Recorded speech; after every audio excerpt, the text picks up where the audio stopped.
අයිබෝන් මේ වාහන මිලට එකපාරට මොකද උනේ මේ දවස්වල හැමෝම කතා වෙන්නේ ඒක තමයි මොකද ගොඩාක් දිනෙක වාහනයක් ගන්න බලාපොරොත්තු වෙලා හිටියා නමුත් කවුරුත් හිතන්නේ නැති විදිහට එකපාරට වාහන මිල වැඩි වුණා. ඉතින් ඔබ දන්නවා ලංකාවේ ගොඩාක් මිනිස්සු වාහනයක් ගන්න ලීස් එකක් දානවා. ඒ කියන්නේ ණය වෙලා තමයි ගන්න. එක්ක බැංකු ලෝන් එකක්, පර්සනල් ලෝන් එකක් මේ ආකාරයේ මොකක් හරි විදිහට ණය වෙලා තමයි ගන්න.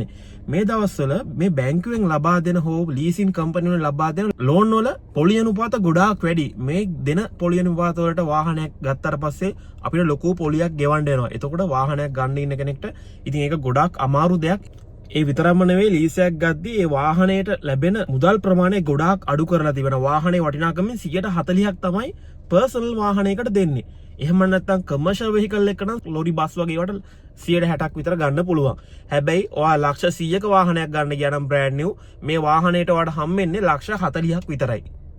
ලංකාවට වාහනයක් ආනයනය කරද්දී ලංකාවේ වරායෙන් උදාහරණයකට හම්බන්තොට වරායෙන්ම රේගුවෙන් අය කරගන්නවා බද්දක්. මේකට අපි අධිභාරය කියලා කියනවා. මේ අධිභාරය සාමාන්‍යයෙන් කලින් තිබ්බේ 130ක්. හරියටම මේ අවුරුද්දේ මැයි 12 මේ 130 තිබ්බේ අධිභාරයට 150ක ටැක්ස් එකක් ගැහුවා. එතකොට 130 තිබ්බ එකට තව 150ක් වැදුනට පස්සේ 145ක් වෙනවා. හරියටම මේක අගෝස්තු මාසයේ 15 වෙනිදා. ඒ කියන්නේ හරියටම මේ ගිය සතිය වගේ මේක අයින් කරන්න තිබේ. රජය කිව්වේ මේක අයින් කරනවා කියලා. නමුත් ඒ කියපු ආකාරයටම කරේ නැහැ. මේකත් එක්ක උනේ මේක දෙසැම්බර් 31 වෙනිදා දක්වාට ආයෙ කල් ගියා. එතකොට දැන් කියන්නේ දෙසැම්බර් 31 තමයි මේ 150ට ගහපු අධිභාරය අයින් කරන්න කියලා. හැබැයි මේක දෙසැම්බර් 31ත් අයින් කරනව නැද්ද කියලා අපිට ෂුවර් කරන්න බෑ. මේ තියෙන තත්ත්වයත් එක්ක මොකද කියපු දේවල් ඒ ආකාරයටම උනේ නැහැ. ලක්ෂ 12ට පාව විට්ස් කහර ගන්න ගොඩක් දෙනෙක් බලන් හිටියා. මේ හැම දෙයකම ප්‍රතිඵලයක් විදිහට වාහන ගන්න ඉන්න අපි වාහන සේල් එකකට ගියත් වාහන ඒජන්ට් කෙනෙක් ළඟට ගියත් ඉස්සර තිබ්බට වඩා වාහන මිල දැන් ගොඩාක් වැඩි.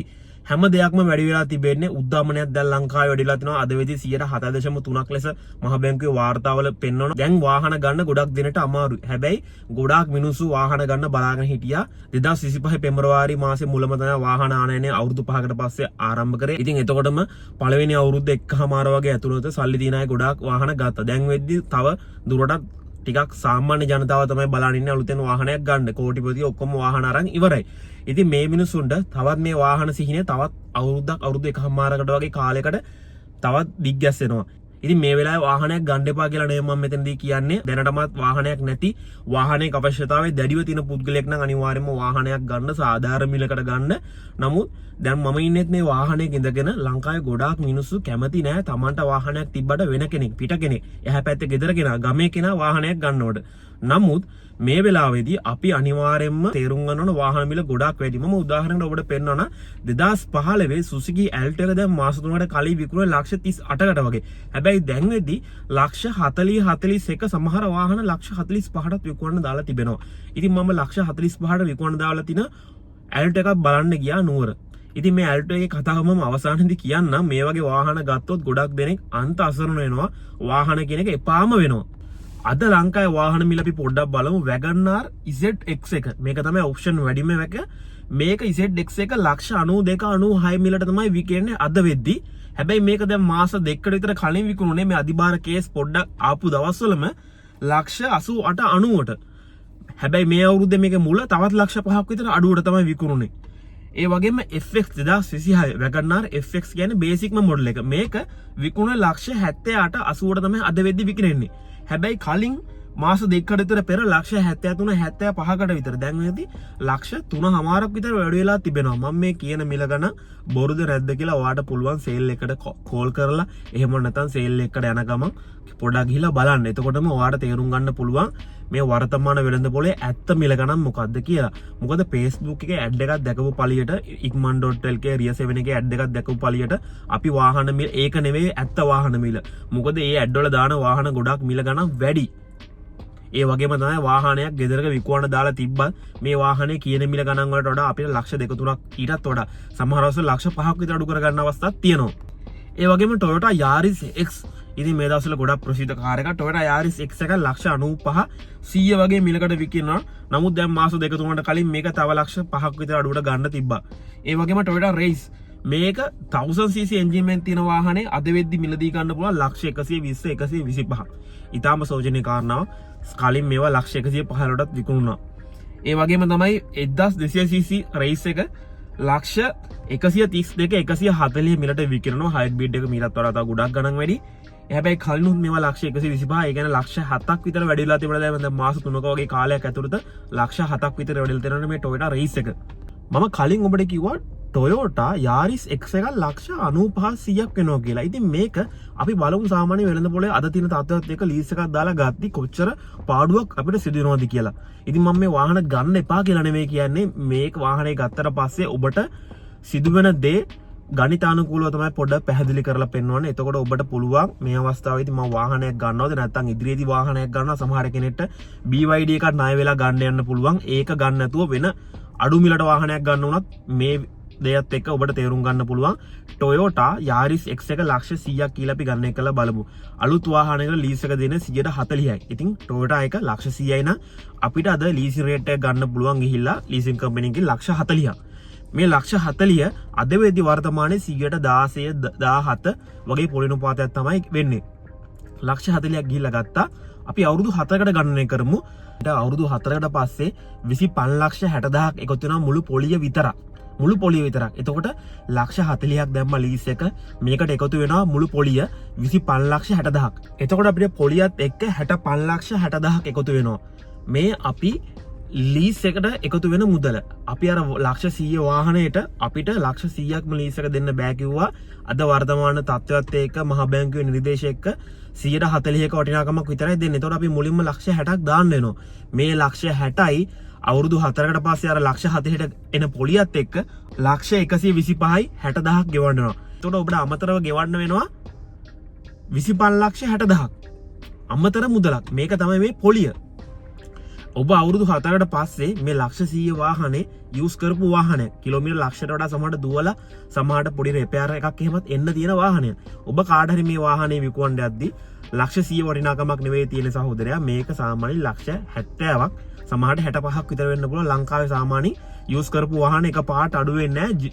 යුරෝපේ එහෙමනම් ඕක 150ක් විතරම අඩු වෙන එක පාට. ජපානෙත් එහෙමයි. ලක්ෂ 100 වාහනේ අවුරුදු 5කට පස්සේ ලක්ෂ 50ක් විතර තමයි වෙන්නේ. නමුත් ලංකාවේ එහෙම අඩු වෙන්නේ නැහැ. ඉස්සර නම් අර වැඩි වුණා වාහන ආනයනය කරන්නේ නැති නිසා. නමුත් දැන් වාහන ආනයනය කරනවානේ.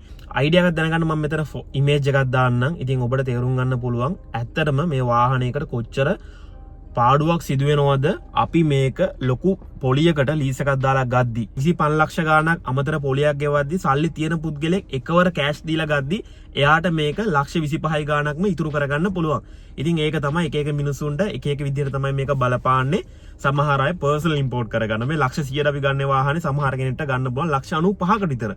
ඉතින් එහෙම නැත්නම් ඔක්ෂන් අඩු වාහනයක් ගත්තොත් තවත් අඩු කරගන්න පුළුවන්. මේ එක එක ක්‍රම තියෙනවා. කොහොම වුණත් මම මෙතනින් සඳහන් කරන්න ඕනේ මේ පොලියත් එක්ක ඔබට අවසානයේදී කොච්චර මුදලක් ගෙවන්න සිදු වෙනවද කියලා. ඒ වගේම Suzuki Alto 2015 කාර් එක මම අර කලින් කියවනේ කතාවක් තියෙනවා කියලා මම මේක නුවර ගියා වාහනයක් බලන්න. නුවර කියන්නේ අකුරණට තමයි ගියේ. කිලෝමීටර් 1,56,000ක් තියෙන වාහනේ. টොප් කන්ඩිෂන් කියලා තමයි වාහනේ කිව්වේ. නමුත් ගිහලා බලද්දි මේ වාහනේ ෂොකට් ෂෝබ 4ම දාන්න වෙනවා රීප්ලේස් කරන්න වෙනවා. ඒ වගේම තමයි රැක් එකකිනුත් පොඩි සවුන්ඩ් එකක් එනවා. ඒ නිකන් කාපට් පාරේ ගියාම මේක තේරෙන්නේ නැහැ. ඉතින් රැක් එක දාන්න වෙනවා. ෂොකට් 4ම දාන්න වෙනවා. ඒ වගේම ටයර් 4ම ගෙවිලා තියෙන්නේ. උඩරිම තව මාසයක් පදී ටයර් 4ට යනවා ගාන. මේ වාහනේ හරියට මේන්ටේන්වත් කරලා නැහැ. රේඩියේටර් තාම දාන්නේ වතුර. ඇතුළ ඇරලාට පස්සේ මලකඩ එකක් වගේ බේරලා තිනවා. ඉතින් ඒක සාමාන්‍යයෙන් ගොඩක් ඔය හීට් ඉෂුස් වගේ එන්න තියෙන්න පුළුවන්. මොකද රේඩියේටර් ඇතුලේ බ්ලොක් වෙලා තියෙන්න පුළුවන්. ලොකු ගමනක් එහෙම යද්දි ඕවර් හීට් වෙලා රේඩියේටරුත් එක්ක ඔය වෑල්වුත් එක්ක පුපුරන්න පුළුවන්. ඒතරම් සමහර රුපියල් 60-70000කම ලොකු කොස්ට් එකක් යන්න පුළුවන්. ටයර් 4යි ෂොකට් ෂෝබ රැක් උතනත් ලක්ෂ 1,50,000ක් විතර යන්න පුළුවන්. අනික මේ වාහනේ කියන්නේත් ලක්ෂ 45ක්. මෙච්චර අඩුපාඩු තියේදීත් වෙළඳ පොලේ තියනවටත් වඩා ගොඩාක් ගණන් කියන්නේ ඇයි කියලා තමයි අපි බැලුවේ. ඉතින් මේ වාහනේ ඇත්තටම ගොඩාක් හොඳ වාහනයක් টොප් කන්ඩිෂන් වාහනයක් වෙයි කියලා තමයි අපි හිතුවේ. මෙයා මයිලේජ් එකක් දාලා තිබ්බෙත් නැහැ. ඇවිල්ලාම කතා කරමු කිව්වා බලද්දි 1,56,000යි මයිලේජ් එකක්. ඉතින් ඇත්තටම වෙළඳ පොලේ තියෙනවා ඔරිජිනල් මයිලේජ් කිලෝමීටර් 50,000 60,000 80,000 වගේ. හැබැයි ගොඩක් තියෙන ලක්ෂයෙන් එහා. ඉතින් මේ වගේ වාහන සමහර ඒවා තියෙනවා ගොඩක් වැඩිලත් එක්ක තියෙනවා. තනි කරම මේ වීඩියෝ එකේ තියෙන ඔයිල් සජ් එකක්. දැන් ආන්න එපා මගෙන් මේකට දාලා තියෙන ඔයිල් එක මොකද්ද කින්ද මන්ද කියලා මේක වැඩිපුර දුවලා. ඇත්තටම මේක රෙන්ට් එකට දීපු වාහනයක් කියලා තමයි රෙන්ට් එකට කස්ටමර් දීලා කියලා තමයි කියන්නේ බලන්න බැරි වුණා කියලා. ඇත්තටම ඉතින් පැදපු එකක් කෙලවලම දාලා මේකට. ආයෙ ඉතින් ගන්න දෙයක් නැහැ. හෙඩ් එක ගලවලා සුද්ධ කරන්න බෑ. මේ තාර වගේ මොනවා දාලාත් දන්නේ නැහැ. මේක ගම් කවලම් කරලා දාලාත් දන්නේ නැහැ ඔයිල් එක. දෙයියෝ තමයි දන්නේ. ඉතින් මේ වගේ වාහනයක් ගත්තොත් නම් අන්ත අසරණ වෙනවා. ඔබට කාටවත් විකුණන්නත් බෑ. දුර ගමනක් හරියට බයක් නැතුව යන්නත් බෑ. ඉතින් මෙහෙම වාහනයක් හදන්න කියලා පස්සේ ලක්ෂ 3-4ක් යනවා. අපි අර ගන්න වාහනේත් වෙළඳ පොළ යන මිල ගණන් වලට ගත්තට වැඩක් නැහැ. ලක්ෂ 3-4ක් ආපමතරව අපිට විදමක් වෙනවනේ. ඉතින් ඒ වගේ වාහනයක් ඒතර ගන්නවනම් අනිවාර්යයෙන්ම ওই බිස්නස් කරන කට්ටිය හැම ගන්නවා. අඩුපහළු තියෙනවනම් සාමාන්‍යයෙන් හදන්න යනවා ලක්ෂ 3ක් සාමාන්‍ය ලක්ෂ 5ක්වත් අඩුවෙන් තමයි මේ වගේ වාහනයක් ඉල්ලන්නේ. ඉතින් එහෙම ඉල්ලලා ඔබ වාහනේ ලක්ෂ 3ක විතර හදලා ඔබට ලක්ෂ තව 2යි තව එකක් විතර ලක්ෂ 3ක් විතර තියාලා බිස්නස් එක කරන්න පුළුවන්. ඉතින් මෙහෙම වාහනයක් ගද්දි ගොඩාක් සැලකිලිමත් වෙන නොදන්න කමට හදිසියට මිනිස්සු වාහන ගන්නවා. ඉදිරියේදී වාහන වැඩි වෙයි තවත් අර ආනයන කරුවා කිව්වා මේ ආනයන කරුවා කිව්වා කියලා හදිසි වෙලා සමහරට ඔබේ හිතවතේ කිව්වා කියලා මේ වාහනේ හොඳයි කියලා ගන්නවා. ඔබට මොකුත් තේරෙන්නෙත් නැහැ. අන්තිමේදී ඔබ ලක්ෂ ගාණක් නැති කර ගන්නවා. ඔබට කවදාවත් මේ වාහනේ විකුණන්නත් අමාරුයි. ඉතින් මේ වගේ අන්ත අසරණ හිතේ විශේෂම වැඩි හිටි පුද්ගලයෝ ඉන්නවා. අපිට මැසේජ් කරනවා. අපි පුළුවන් විදියට උදව් කරනවා. වාහනයක් ගන්න කලින් මොනවද අපි සැලකිලිමත් වෙන කරුණු කියලා මම වෙනම වීඩියෝ එකක් කරලා තියෙනවා. ඔයාලට ගිහිල්ලා බලන්න පුළුවන්.